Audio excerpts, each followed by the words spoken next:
CCTV라는 것은 우리가 안에서 바깥을 감시하는 거잖아요. 이건 거꾸로 바깥에서 안을, 거기에 누가 드나드는지를 확인하려고 하는 거잖아요. 누군가가 이 사람을, 피해자를 동선을 감시하려고.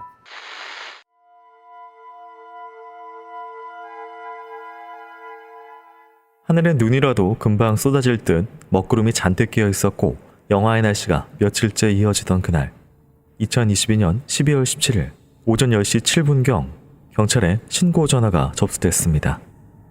신고한 사람은 피해자의 언니였는데 출동해보니 피해자는 이미 사망한 상태였습니다. 사망 추정 시간은 16일 오후 3시경이고 범인은 피해자의 머리와 등, 뒤통수 부분을 등기를 사용하여 가격, 살해한 것으로 추정됩니다. 사망한 사람은 집에 거주하던 55살의 여성 김씨. 추정 도구는 집안에 있던 피 묻은 아령.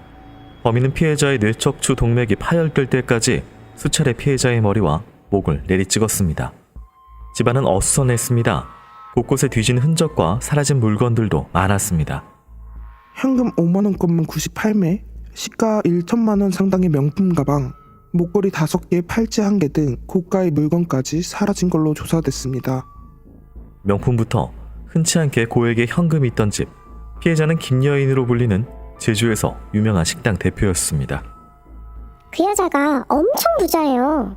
월 매출만 7억 원대일걸요? 그 집이 제주에서도 유명해가지고 관광객들이 한 번씩은 다 들릴 정도였어요. 그녀는 자산가치 100억 원 상당의 식품회사와 식당을 운영하는 사업가였습니다. 대표로서 월 2천만 원을 받고 있었고 서울과 제주도에 부동산도 많이 소유하고 있었습니다. 그렇다면 범인은 그녀의 재산을 노리고 살인을 저지른 것일까? 하지만 여타의 강도 살인 사건과 다른 점이 있었습니다. 피해자의 핸드폰이 포렌식이 힘들 정도로 물리적으로 부서져 있었습니다. 단순한 강도살인이라면 굳이 핸드폰을 이렇게까지 부술 이유가 없죠. 범인은 왜 그녀의 휴대폰을 박살내버린 것일까? 그뿐만이 아니었습니다. 피해자의 빌라 현관문 근처에는 정체를 알 수 없는 CCTV가 설치되어 있었습니다. 그건 저희 빌라에서 설치한 도난방지용 CCTV가 아닙니다. 모르죠. 누가 따로 설치한 걸 거예요. 건물의 관계자도 가족들도 알지 못하는 의문의 CCTV.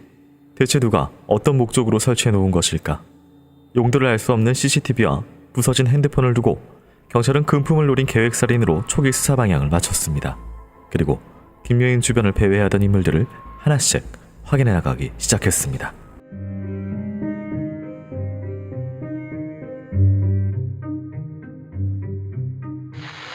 안녕하세요. 이곳은 크라임, 저는 진행과 연출을 맡고 있는 김PD입니다. 여러분 반갑습니다. 날카롭고 정확한 분석으로 대한민국의 정의를 세우고 계시는 배상훈 프로파일러님 모십니다. 예, 안녕하세요. 배상훈입니다. 반갑습니다. 예, 선생님 반갑습니다. 크라임은 50 대리운전과 함께 여러분의 안전기가를 기원합니다. 네, 오늘 사건으로 들어가도록 하겠습니다. 오늘 사건은 최근에 발생한 사건인데요. 2022년 사건이고 제주에선 꽤 화제가 됐었는데 지금 서울이나 여타 지역에서는 좀 비교적 덜 알려진 그런 사건입니다. 그 살해 도구가 좀 다소 특이한데 예전에 그 어떤 섬에서 아령으로 예를 들어서 노인분 살해한 사건이 또 유명했었는데 이거는 이제 어쨌든 굉장히 돈이 많으신 분이고 집에 뭔가 좀 계획적으로 좀 들어간 듯 보이는데 아령으로 집안에 있는 물건을 또 사용했단 말이에요. 아령을 무거운 걸 들고 죽인다는 건가요? 아니면 가벼운 걸 들고 죽인다는 건가요? 무거운 건 사실 좀 이렇게 때리기가 어려울 것 같고 그렇죠. 가벼운 건 또 타격감이 그렇죠. 예. 네. 안 맞는 거예요. 네. 그러니까 무기라고 하는 것은 한쪽은 공격, 한쪽은 컨트롤하는 손잡이. 손잡이. 예. 그래서 우리가 보통 뭐 골프채라고 그래도 골프채가 있고, 네. 헤드가 있고요. 그렇죠. 그리고 칼도 자비가 있고 날이 있고 망치도 손잡이가 있고 이겁니다. 네. 아령은 어떻습니까? 양쪽이 똑같네요. 그렇죠. 그러니까 안 되는 거예요. 그러니까 할 수 있다고 생각하지만은 네. 그러기에는 아령은 너무 적절하지가 않아요. 그러니까 뇌척추 동맥이 파열될 때까지 오버킬이 나는 거예요. 이렇게까지 할 필요가 없어요. 죽인다는 것은 네. 아니 뭐 여기 동맥이 끊어질 정도까지 해서 죽는 게 아니거든요. 그 이전에 이미 죽었거든요. 죽게 되는 거거든요. 그러니까 이거는 뭐냐면 죽여보지 않은 사람, 이걸 잘 모르는 사람, 힘의 어떤 걸 모르는 사람인 거예요. 초보자거나. 그러면 이제 뭐 돈, 뭐 명품 이거 다 가져갔네요. 강도가 초보 강도가 들어와서 이거를 했다는 거잖아요. 네. 그죠? 뭐 유명한 돈 많은 사람이니까. 그러면 이제 문제는 그거예요. 돈 많은 사람이 자기의 집에 시건 장치라든가 이런 거를 네네. 잘 해놨을 텐데 안 그렇습니까? 네. 돈도 그 정도로 있고 이 명품도 있는데 그걸 엉성하게는 했을 리가 없던 거죠. 자기 유명하고 돈 많은. 네. 그럼 어떻게 들어왔을까? 네, 지금 일단은 아무나 들이냐의 문제가 있기 때문에 면식이냐 아니면 다른 방법으로 들어왔냐의 침입 방법 루트가 하나 있을 것 같고요. 그렇죠. 강도라고 한다면 어쨌든 지금 이제 돈이 많기 때문에 강도라고 한다면은 특히나 이제 초보라면은 분명히 범행 도구를 그러니까 능숙한 사람들은 교수님 말씀처럼 와서 그냥 부엌할 주방 가서 찾는다든지 이런 게 가능하지만 초보라면 사실 뭐 불안해서 범행 도구를 준비했을 법도 한데요. 그러니까 이게 안 맞는 거예요. 네, 그러니까 이게 강도야 아니면은 그리고 그럼 살인은 왜 해? 아니 강도라며 죽일 생각이 아니라 아니 돈만 가져가면 되죠. 안 그렇습니까? 여기에 현금으로 5만 원 이 정도 있다고 하면 아니 이거 가져가지 굳이 죽일 이유가 뭐 있어? 이렇게까지 잔인하게 죽일 이유가 뭐 있어요? 그러면 이게 섞여 있네. 강도만은 아니겠네. 라는 생각을 일단 딱 할 거예요. 어떤 형사든지. 네. 그게 혹시 핸드폰을 이렇게 포렌식 안 될 때까지 보신 것하고 연결이 그렇죠. 예. 보통 강도들은 어떻게 합니까? 가져다가 그냥 어디 강가에 던지거나 네. 굳이 뽀뽀할 필요 없어. 왜 그걸 굳이 해요? 아니 가다가 던져갖고 못 찾게 하면 되는 거지. 안 그렇습니까? 네. 그걸 굳이 이렇게까지 바스러질 때까지 부순다는 거 하는 거는 이것도 좀 초보예요. 그리고 이제 이것도 의문입니다. 빌라 관계자도 모르는 CCTV가 이제 집을 비추는 입구를 비추는 방향으로 설치가 되어 있었어요. 그럼 이제 CCTV라는 것은 우리가 안에서 바깥을 감시하는 거잖아요. 누가 들어오나. 네네. 이건 거꾸로 바깥에서 안을 거기에 누가 드나든지를 확인하려고 하는 거잖아요. 네. 그럼 이거는 피해자나 피해자 관련 사람이 한 게 아니죠. 그죠? 누군가가 이 사람을 피해자를 동선을 감시하려고. 그럼 스토킹인가? 스토킹일 수 있겠네. 아니면 뭐 그런 비슷한 걸 수도 있겠네. 일반적인 강도는 아니다. 관련돼 있다. 네. 감시했다. 이 정도? 근데 이제 뭔가 좀 준비된 느낌도 들어서 이게 뭐 CCTV나 그다음에 핸드폰 뭐 부신 것 등등 그래서 이게 어떤 특히나 뭐 100억대 자산이 여기저기 있기 때문에 어떤 범죄 집단이라든지 뭐 실행범은 뭐 예를 들어서 살인 한 명이더라도 뭐 어떤 가능성이 있을까요? 그러기엔 너무 네. 아령으로 이렇게 안에 들어가서 어설프게 죽이니까 네. 분명히 이 돈 많은 여성을 노린 건 맞는 것 같다. 그런데 실제로 실행한 사람은 너무 어설프다. 이게 이제 이 사건의 좀 팩트 같아요. 자, 아직까지는 밝혀진 것이 없는 범인과 범행 수법 이후 어떻게 수사 진행됐는지 살펴보도록 하겠습니다.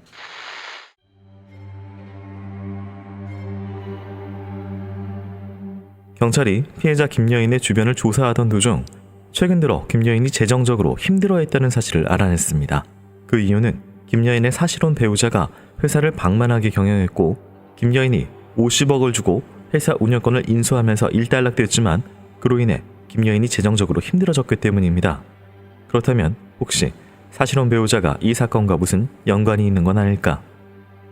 회사 문제로 김 대표가 재정적으로 많이 힘들어지긴 했지만 배우자랑 원하는 살 만큼 사이가 나빠져 보이진 않았어요. 근데 잠깐. 전에 의심됐던 상황이 있었어요. 요 근래에 김 대표에게 교통사고가 날 뻔한 일이 몇 번 있었거든요. 김 씨의 주변을 맴도는 차량이 있었고 김 씨에게 차 사고가 날 뻔했다는 일이 있었다는 주변인의 진술. 경찰은 피해자의 집 주변에 설치된 CCTV를 일일이 확인했고 실제로 그녀의 집 주변을 서성이는 수상한 사람을 찾아냈습니다. 사건 당일날 종이 가방을 든 남자가 마스크와 모자를 착용한 채 집 주변을 반복적으로 서성이는 걸 확인했습니다. 그 남자는 12월 16일 오후 12시경 김여인의 집 현관문 비밀번호키 앞에서 한동안 뭔가를 조작하고 있었습니다. 곧 현관문이 열리고 남자가 피해자의 집으로 들어가는 모습이 고스란히 화면에 담겼습니다. 그리고 3시간 뒤인 오후 3시경 피해자가 귀가하였고 약 10분 후인 오후 3시 10분경 종이 가방을 들고 피해자의 집 밖으로 나오는 남자의 모습도 찍혀 있었습니다. 이 남자가 범인일까? 경찰은 이 남자가 누구인지 신원 파악부터 들어갔습니다. 남자의 얼굴이 자세히 찍히지 않았고 신원 파악을 할 만한 단서가 부족해서 일단 주변 인물뿐 아니라 피해자가 사업을 함께했던 외부 사람들도 조사하고 있습니다. 제주 외에 외부의 사람들과도 비즈니스 관계를 맺었던 김여인. 경찰은 김 씨와 사업적으로 관계 맺은 사람들을 모두 수사하기 시작했고 부서진 피해자의 핸드폰을 복원시켜 포렌식 수사도 진행했습니다. 곧 피해자의 핸드폰에서 수상한 문자 대화를 찾아낸 경찰. 피해자의 식당에서 일하는 사회이사인 박 씨와 피해자 김 씨가 토지 소유권 문제로 최근까지 갈등이 있었던 것으로 확인했습니다. 또한 피해자가 사문서 위조로 박 씨의 문중 사람들에게 고소를 당했는데 이 점도 조사를 해보고 있습니다. 금융거래 분석을 통해 이미 박 씨에게 5억 4,500만 원을 보냈던 김여인. 그런데 왜 그녀가 사문서 위조로 박 씨의 집안 사람들에게 고소를 당한 것일까? 김여인은 이를 두고 박 씨에게 원망하는 문자를 보내기도 했습니다. 나한테 왜 이러는지 모르겠는데 진짜 서류 위조하고 나한테 사기친 거야? 도대체 당신 누구야? 내가 당신 와이프고 당신이 다 실토했다는데 뭐가 뭔지 모르겠다. 얘기가 좀 길어지네. 일 잘 풀어볼게. 그리고 문중 일은 분명히 말하는데 내가 마무리한다.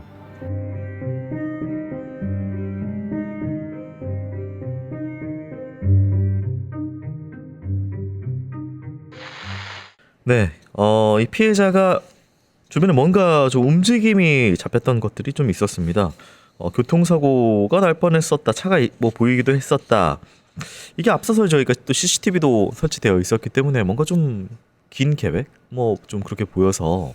이제 범죄 위험성을 보통 어떤 사람한테 따져볼 때 사회생활을 많이 하고 주변에 금전관계가 많은 이런 분들이 사실 위험하죠. 왜냐하면은 사업을 하는데 사람을 만나니까 돈과 관련된 사람들 많이 만나고 돈 관계가 왔다 갔다 하니까. 근데 대신에 본인 개인을 지킬 수 있는 힘은 약한 그런 분들이 범죄 위험성이 높다고 얘기를 해요. 근데 여기는 이제 이분이 범죄 위험성이 상당히 더 높은 거는 흔히 말하는 사실혼 관계의 배우자랑 아마 동업 같은 걸 한 것 같아요. 네네. 동업 같은 걸 했는데 그 사람의 사실 뭐 부부 사이에 사실혼 관계지만 경영 능력이 다를 수 있거든. 그래서 이제 한 사람은 마이너스고 한 사람 플러스니까 그것 때문에 갈등이 있고 그러면 어떤 용의점이 하나고 네. 또 하나는 주변을 누가 계속 맴돌고 있다. 그럼 보통 이런 경우는 이제 뭐 심부름센터라든가 이런 사람들을 시키겠죠. 뭐 그 당연히 노출될 수 있는 사람을 뭐 직접 하지 않을 테니까. 근데 또 16일 날 있었던 누군가 들어갔다 나왔다. 그럼 당연히 그 사람이 범인이죠. 그렇지 않겠습니까? 피해자가 들어가기 전에 그 집에 들어갔던 어떤 누군가가 네. 피해자가 들어간 후에 10분 뒤에 나와서 뭘 챙기고 나왔다. 그럼 당연히 그 뭘 챙긴 게 앞서서 없어진 뭐가 있을 거라는 생각은 충분히 누구도 할 거예요. 이 시간을 또 봐야 될 것 같습니다. 그렇죠. 3시 정도에 들어갔는데, 그러니까 미리 어떤 남자가 들어가 있었고 피해자가 3시에 들어갔는데 10분 만에 나왔어요. 저희가 현장을 보면은 뭔가 없어진 곳들이 많이 있었다라는 것하고 공격도 이렇게 무자비한 공격이 있었는데 그러니까요. 되게 좀 어떻게 보면 좀 짧은 너무 상황이어서 뭘 챙긴 것은 이 피해자가 들어오기 전에 다 챙겼다고 보는 거지 낫죠. 챙겨놓고 네. 들어오는데 바로 공격하고 나갔다는 거잖아요. 매우 중요한 점이에요. 우리가 보통 강도라는 것이 들어갔는데 그 집에 뭐가 있는지를 주인 말고는 잘 몰라요. 대충 알고 들었다 하더라도 몰라요. 그러면 피해자한테 물어보고 협박을 해서 어디 있어? 내놔. 이렇게 해서 뭐 비밀번호 뭐든 뭐 이런 행위가 전혀 없었다는 거예요. 네. 그 얘기는 뭐냐면 이미 안에 뭐가 있고 뭐가 있는지 다 아는 정보를 듣고 그걸 가지고 다 챙긴 다음에 죽였다는 거죠. 네. 그러면 만약에 이 사람이 돈만 챙길 생각이었으면 죽일 이유가 없죠. 네. 아니면 이 사람이 들어오기 전에 나오거나 이럴 수 있죠. 만약에 챙기고 있는 과정에서 그 사람이 들어와서 당황해서 죽였다. 근데 그러기에는 3시간이에요.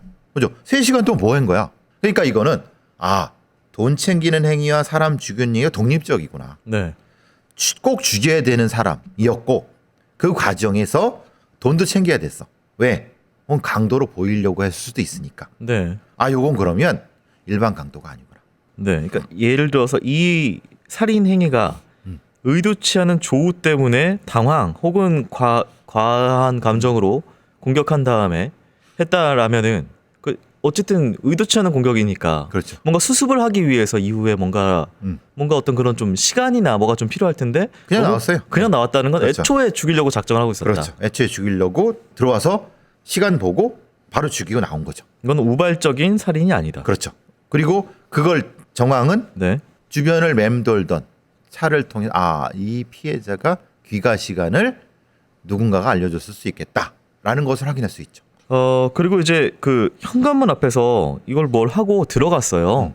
근데 이게 사실 비밀번호를 그럼 알고 있었다라는. 알고 있었다는 거죠. 이거를 뭐 말하자면은 창문으로 들어간 것도 아니고 뭐로 네. 들어간 것도 아니고 왜냐 그걸 알 수 있는 거는 피해자가 자기가 번호를 찍고 들어간 거예요. 만약에 그 먼저 들어간 용의자가 네. 무엇을 해갖고 고장이 났거나 그랬다고 하면은 작동이 안 되겠죠. 근데 전혀 작동의 이상을 못 느끼고 피해자가 들어갔어요. 3시간 뒤에. 그거는 뭐냐면은 앞에 들어간 용의자가 그 비밀번호를 정확히 알고 있었다는 거예요. 그러니까 왜 CCTV를 설치했는지 알겠다. 번호를 확인하려고 했구나. 볼 수 있는 도어락 번호 확인을 위한 거죠. CCTV다. 그럴 수 있죠. 겸사겸사. 그리고 시간도 네. 동선도. 네. 그리고 이거는 매우 그럼 이건 엄청나게 계획이 잘 서 있는 어쨌든 그런 느낌이 들고요. 지금 뭐 이제 그 사실혼 관계인 남편하고 또 한 명은 이제 박모 씨라는 또 사회이사하고 이제 크게 보면은 금전은 좀 2개 정도로 그렇죠. 나뉘는 것 같거든요. 용의군이 둘이죠. 네. 그러니까 근데 박모 씨 같은 경우가 희한하게도 이렇게 된 거예요. 근데 이런 경우는 지금도 많아요. 네.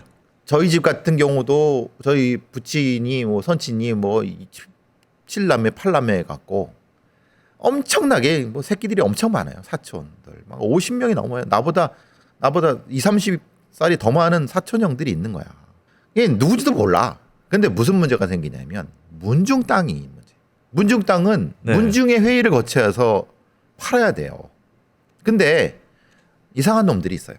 종손이라든가 뭐 이런 거 아니면 뭐 그걸 일을 보는 문중의 뭐 이런 유사 같은 사람들이 그걸 갖고 지 도박빚으로 팔아먹는 경우 종종 있어요. 네.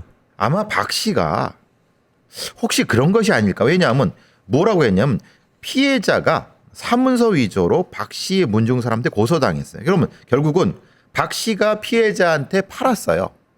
그런데 박 씨의 문중 사람들이 이건 잘못된 거다라고 고소를 한 거예요. 네. 그러니까 이건 여기 이것만 봐도 박 씨란 사람은 팔면 안 되는 매물을 돈을 받고 판 거죠. 그렇죠. 네. 지가 권리도 없는데 판 거예요. 네. 그러니까 고소당한 거지. 그래서 고소당한 거를 피해자가랑 박 씨가 갈등이 있었으니까 당연하게도 박 씨는 용의점이 있을 수 있죠. 네. 알겠습니다. 남편 같은 경우에는 사업적인 부분에 있어서의 용의점이 있고 박 씨 같은 경우에는 이 땅 관련돼서 또 금전적인 네. 용의점이 있는 거죠. 확인을 해봐야 되는 부분이 있습니다. 자, 경찰의 수사망에 들어온 박 씨 이후 수사 상황 살펴보도록 하겠습니다.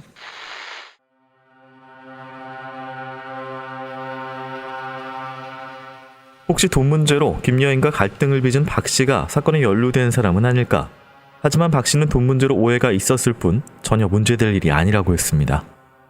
오해가 있어서 문제가 생긴 거고요. 저도 재력이 있기 때문에 중간에서 잘 해결하면 될 문제였습니다. 그의 호언장담은 사실일까? 박 씨는 김여인의 식당에서 사회이사로 일은 했지만 따로 자신의 주식회사에서 명예대표로 일을 하고 있었습니다. 월 2천만 원 상당의 수익과 제주와 서울에서 부동산 사업도 하는 등 재력 있는 사업가로 알려져 있었습니다. 한마디로 돈 문제 때문에 살인을 할 상황은 아니라는 점과 사건에 있었던 날 박 씨의 알리바이도 완벽했습니다. 사실혼 배우자부터 재력가 박 씨까지 김여인과 돈 문제로 갈등을 벌인 사람은 많았습니다. 그중 딱히 용의점이 짙은 사람은 없었던 상황. 그러던 중 경찰은 김여인 집 침입 CCTV에서 중요한 단서 하나를 발견했습니다. 용의자가 피해자 집에서 나온 뒤에 택시를 타고 용담 해안도로에 내려 챙겨온 신발과 옷을 모두 갈아입었고 다시 택시를 타고 제주 동문 재래시장 인근에서 내렸는데 그 후 행적이 사라졌지만 분석 결과 용의자가 특정 차를 타는 것을 확인했습니다. 경찰은 그 차가 사건 당일 피해자 인근을 맴돌던 차량과 동일 차량이라는 것도 확인했습니다. 용의자가 탄 차가 제주항으로 가더니 용의자는 차량을 완도행 배편에 싣고 제주도를 떠난 것으로 확인됐고요. 그 차량의 번호를 추적해서 소유자의 동선을 확인했습니다. 경찰은 차량을 운전했던 사람이 이모 여인이라는 점을 확인했지만 이상하게도 그녀는 제주도에 입도한 적이 없었습니다. 제주도에 비행기나 배편으로 들어오려면 수속을 밟아야 하는데 차량 소유자인 이 씨의 입도 기록은 발견할 수가 없었습니다. 어떻게 된 일일까? 경찰은 일단 이 씨의 차량 번호로 그녀가 경남 양산에 거주하는 것을 확인하고 그녀를 검거했습니다.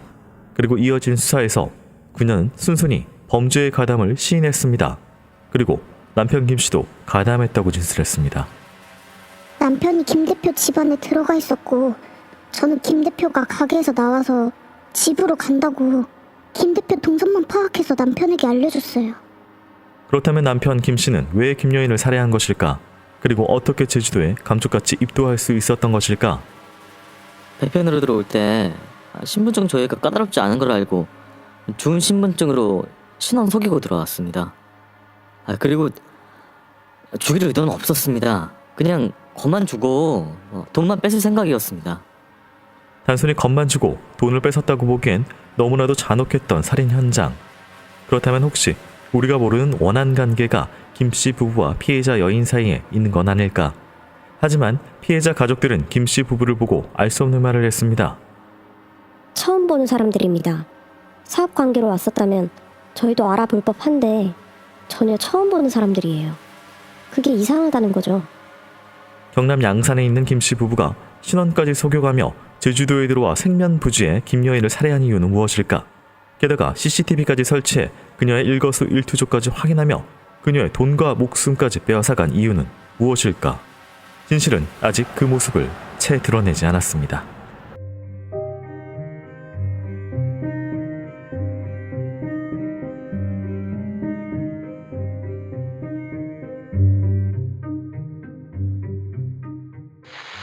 네, 앞에서 그 사실혼 관계에 남편하고 또 박 씨라는 사람이 용의점에 올랐는데 뜬금없이 또 김 씨 부부가 들어왔는데 이 사람들은 뭐 생면부지라는데 뭐 입도를 막 이렇게 속여서까지 막 들어오고 좀 굉장히 계획적이에요. 그러니까 이 사람들은 남의 신원으로 입도를 한 거죠. 그 남의 신원으로 입도를 할 이유가 뭐죠? 여행 간 건 아닌 거고. 네, 그러니까 말하자면 이 부부는 남의 신원으로 들어가서 감시도 하고 이런 일들을 저질렀어요. 그런데 전혀 돌아가신 분하고 접점이 없어. 네, 아니, 뜬금없이 갑자기 와서 감시하다가 갑자기 그럼 이건 사실은 이건 당연히 누군가 시켰거나 이렇게 봐야 되겠죠, 당연히. 네, 아니 원한도 없는데, 그리고 양산에 사는 사람이 제주도 와서 강도할 일도 없는 거고 굳이. 그래서 이제 보통 이런 경우에는 중간에 누군가 있는가를 찾아보는 것이 맞는 거고, CCTV를 역추적해서 관련자를 찾는 건 그렇게 어렵지 않습니다. 문제는 이 사람들의 동기가 문제인 거잖아요. 네. 게다가 지금 이제 부부라는 것도 사실 좀 이게 무슨 뭐 영화 드라마도 아니고 부부가 이렇게 무슨 뭐 작전 짜듯이 같이 이런 살인 범죄를 한다, 강도 살인. 이게 좀 특이한 상황이어서. 그렇죠. 누군가 부부한테 뭔가 부탁을 했거나 뭐 그랬다고 보는 게 맞겠죠, 아무래도. 네. 부부가 하나는 감시하고 하나는 직접 살인을 했다는 거잖아요. 네. 그리고 이제 경찰 조사를 통해서 이 부부가 제주도에 오려고 수차례 연습을 했던 걸로 좀 드러났거든요. 근데 이제 이 사람들은 제주도 출신이 아닙니다. 그래서 혹시나 이제 어쨌든 잘 모르고 어쨌든 앞에서 우리 김여인의 정보나 이런 것들, 그리고 제주도 사정 전반적으로 뭔가 이제 컨트롤 해줄 수 있는, 정보 제공할 수 있는 사람이 좀 필요해 보이긴. 그렇죠. 필요해 하거든요. 보이죠. 네. 전혀 제대로 연고도 없는 사람이 자기 신분을 속이고 입도해 갖고 다른 거 없이 거기만 찍어서 네. 감시하고 범행을 했다. 이건 사실은 힘든. 그렇죠. 네. 누군가 다른 뭘 줘야지 되는 거죠. 그리고 이제 현장에서 지금 뭐 3시간 기다렸다가 이렇게 하고 뭔가 좀 어설픈 그런 아령이란 선택, 그렇죠. 이런 것들의 범행 실행자의 프로필하고 이 부분은 맞는 건가요? 그렇죠. 어느 정도 맞죠. 네. 그래서 남편이 그런 얘기를 했어요. 그냥 겁만 주고 돈만 네. 뺏을 생각이었다. 죽일 의도는 없었다. 뭐 이런 걸 봤을 때는 그럴 수도 있었겠다. 그런데 그렇다고 사람을 죽일 수 있을까? 대가라고 하는 것이 네. 크면은 좀 초보지만 할 수 있겠죠. 네. 근데 앞에서 저희가 이제 대기를 한 3시간이라는 그 뭔가 물색을 할 수 있는 시간과 거기 그냥 기다리고 있었다는 거잖아요. 조우하고 네. 10분 만에 이걸 네. 해치우고 나오는 것은 어쨌든 저희가 이제 그렇죠. 살인까지는 각오하고 들어간. 그렇죠. 그럴 수밖에 없어. 왜냐하면 네. 들어오면 죽인다는 거였잖아요. 들어오고 죽여서 10분 만에 죽인 거잖아요. 네. 10분만도 아니죠. 5분 만에 죽인 거죠. 나오는 시간 생각하면. 네. 들어오자마자 바로 죽인 거잖아요. 이건 조우할 것도 없어요. 그냥 죽인 거예요. 작정하고 죽인 거죠. 그건 네. 살인의 의도가 분명히 있는 거죠. 자, 범인은 밝혀졌지만 뭔가 알 수 없는 일들이 벌어지고 있는데요. 수사 상황 계속 살펴보도록 하겠습니다.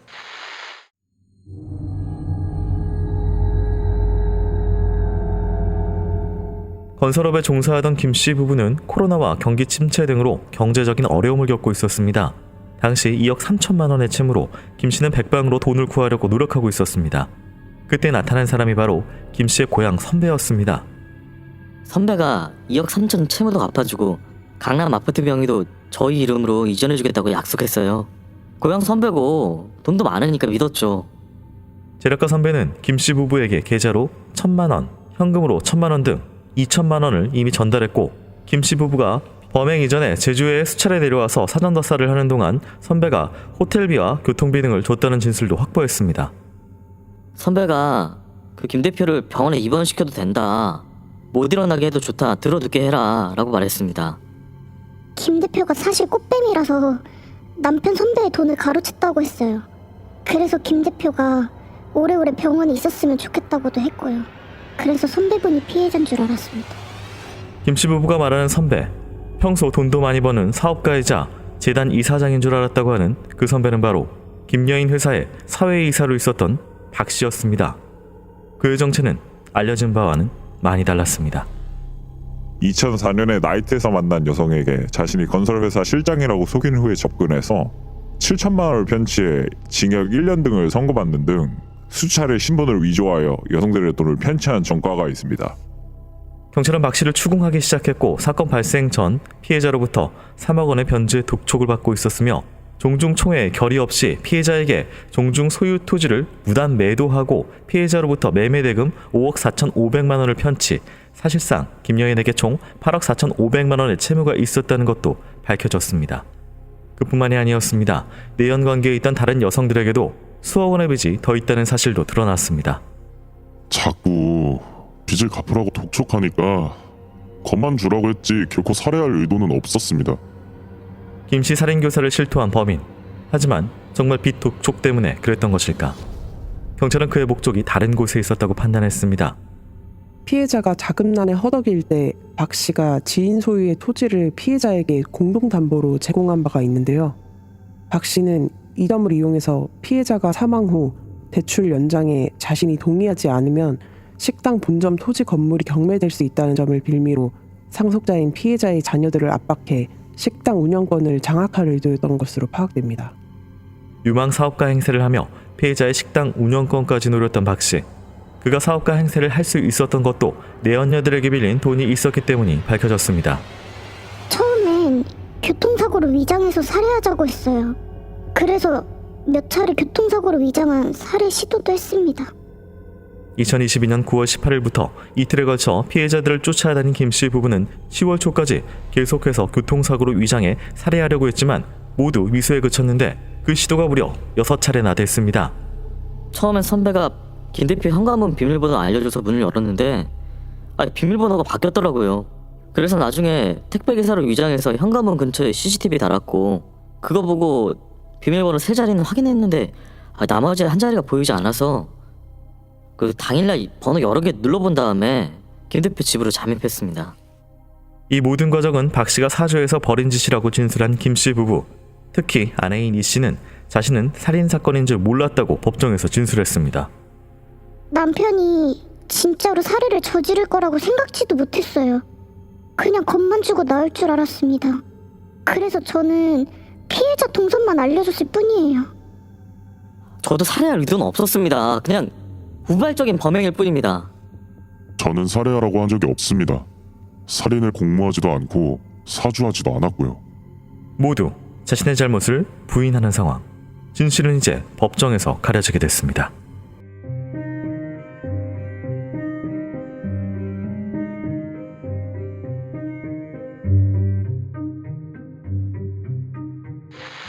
김씨 부부에게는 김씨가 아는 고향 선배 박씨가 있었는데, 얘기를 들어보면 사주한 것은 분명해 보이고 이 사람이 어떤 좀 특징도 있네요. 네. 전력이나. 사기꾼이죠, 사기꾼. 그러니까 옛날로 말하면은 혼인 빙자로 사기꾼을 뜯어내는 제비 같은 그런 존재죠. 나이트클럽 같은 데서 뭐 우리말로 옛날에 우리 세대는 카바레 같은 데서 네. 이제 여성들의 돈을 뜯어내고 안 갚고, 제가 이제 걱정하는 것은 이 박씨란 애가 다른 사람도 역시 돈 때문에 문제가 있었다면 혹시 청부 폭력을 똑같이 하지 않았을까? 몇 번의 연습을 해요. 네. 6번의 교통사고 위장으로 연습하고 실제로 실행도 하고 미수도 하고, 그리고 작정하고 채무를 거는 거죠. 채권 채무를 걸어서 네. 공동담보로 해갖고, 이게 이제 아마 사회이사로 넣고 뭐 이렇게 이것까지도 작정을 한 것 같아요. 채무 5억 4천 뭐 8억 그게 문제가 아니라 100억 단위의 사업을. 김여인의 사업체를 혼자 네. 꿀꺽하려고 했던 거예요. 그러니까 이게 얼마나 교묘하냐면은 사실 이제 판결문에 나오는데 처음에는 이제 힘들 때 접근해서 돈을 빌려줍니다.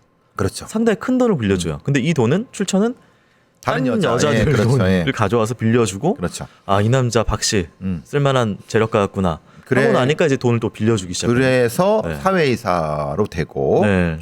사회이사로 된 후에 채권 채무 관계를 엮고 피해자가 동의하지 않으면은 자연스럽게 이 담보가 넘어가면서 이렇게 넘어가게끔 이거를 소위 말하는 왁구를 짠 거예요. 근데 그 후에 계속 시도를 한 거죠. 교통사고로 죽이려고 하고 뭐로 죽이려고 하다가 결국에는 청구해 갖고 결국은 죽이게 된 이런 상황 사건이죠. 근데 이제 어쨌든 세 사람이 계속 뭐 부분적으로 아니면 전반적으로 부인을 합니다. 말이 또 다르고요. 이게 또 겁만 주려고 했었다. 그 겁을 주려서 뭘 하려고 했었는지는 잘 모르겠었고, 그다음 이 아내 같은 경우에는 진짜 살인을 할 줄 몰랐는데 계속 그 교통사고를 같이 다니고 뭘, 이것도 좀 이상하고. 그러니까 지금 이제 네. 문제가 남편 김 씨는 지가 죽였으니까, 야 박이 너한테 죽이라고 했니? 근데 박은 뭐라고 했냐면 죽이란 건 아니다. 이런 문제가 걸려요. 그리고 그럼 김은 아니다. 제가 죽이라고 했다. 그래서 난 죽인 거다. 라고 하는 경우도 있고, 네. 맞다. 겁만 주려고 했는데 내가 겁이 나서 우발적으로 죽이게 됐다. 네. 이런 경우가 있고, 우발적 살인, 강도 살인, 계획 살인, 청부 살인, 이게 나눠지고 법리와 형량이 다 달라져요. 알겠습니다. 자, 판결이 어떻게 됐는지 살펴보기 전에요. 전하는 말씀 한번 듣고 오도록 하겠습니다. 교수님 강남에서 뵀네요. 동공의 확장, 안면 전반의 혈색, 소매 끝에 묻은 소울스. 왜 그러세요? 김 PD 술 먹었어? 네? 예, 조금. 그래 그만하고 싶어? 아니, 아직 운전한다고도 안 했는데요. 지금 대리번호 찾으려고 했어요. 김 PD 아직도 대리번호 찾아? 이걸 깔아보라고. 안전기가 해야지. 대리운전 앱이네요. 전국 어디든 달려가는 50 대리운전이라고. 앱 깔자마자 10,000원 적립해 주는데요. 거기에 매해 이용할 때마다 이용 금액의 10%를 적립해준다고. 따로 가입 없이 핸드폰 번호만 넣으면 되네요. 나중을 위해서 지금 미리 앱 깔게. 더보기에 설치 링크 누르시거나 앱 검색에서 50 대리운전을 검색해 주세요. 술 먹었어? 안전기가 해야지. 크라임은 50 대리운전과 함께 여러분의 안전 귀가를 기원합니다. 네, 판결 어떻게 나왔는지 한번 살펴보도록 하겠습니다. 1심 법원은 강도살인 혐의를 유죄로 인정해서 박 씨 같은 경우에는 무기징역, 김 씨에게는 징역 35년, 아내 이 씨에게는 징역 10년을 선고를 했습니다. 그리고 항소심으로 넘어갑니다. 2심 법원은 피해자가 사망함으로써 피고인 박 씨가 채무 3억 원을 면탈했다는 사실이 합리적 의심 없이 증명됐다고 보기 어렵다면서 강도살인 혐의가 아닌 살인과 절도, 상해치사 등의 혐의를 적용을 했고요. 그래서 박 씨와 김 씨 같은 경우에는 형량이 유지가 됐지만 아내 이 씨 같은 경우에는 이게 강도살인이 아닌 상해치사 혐의로 바뀌면서 형량이 주는 경우가 생겼습니다. 그래서 최종 같은 심 같은 경우에는 35년이 김 씨는 확정이 됐고요. 그리고 이제 박 씨 같은 경우에는 무기징역, 그리고 망을 본 이 씨 같은 경우에는 10년에서 5년으로 감형이 됐습니다.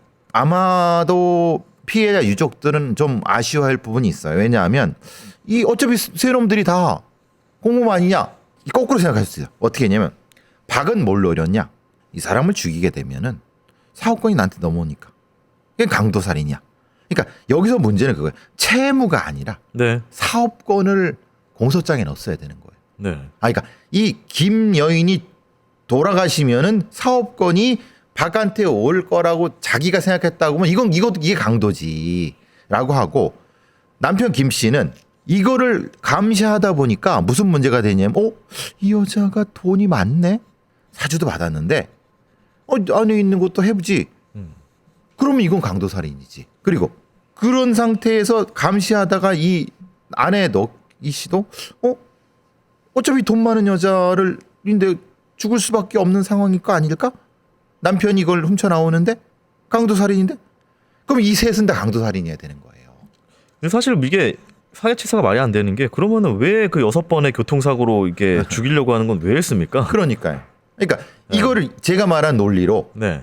공소장이 되고 입증이 됐어야 되는 거예요. 뭐 어쨌든 이거는 이제 형량을 위해서 법리적으로 다툰 부분이고 그냥 실체적 진실은 어쨌든 그냥 박 씨의 그 욕망과 부부의 어떤 욕망이 섞여가지고 사람 하나 죽여서 사람을 죽인 거예요. 해결하려고 돈을.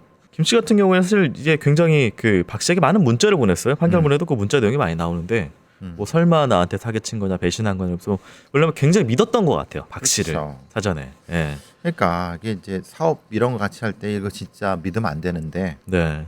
좀 안타깝습니다. 이제 이런 네. 결국은 그냥 속절없이. 네. 2022년 일이에요. 굉장히 그 최근의 일이고요. 네, 그렇죠. 김 대표님 같은 경우에는 뭐 큰 믿음이 있었지만 돌아온 것은 배신하고 살인뿐이었습니다. 안타깝게 세상을 떠나신 피해자의 명복을 빕니다. 교수님 오늘 수고 많으셨습니다. 수고하셨습니다.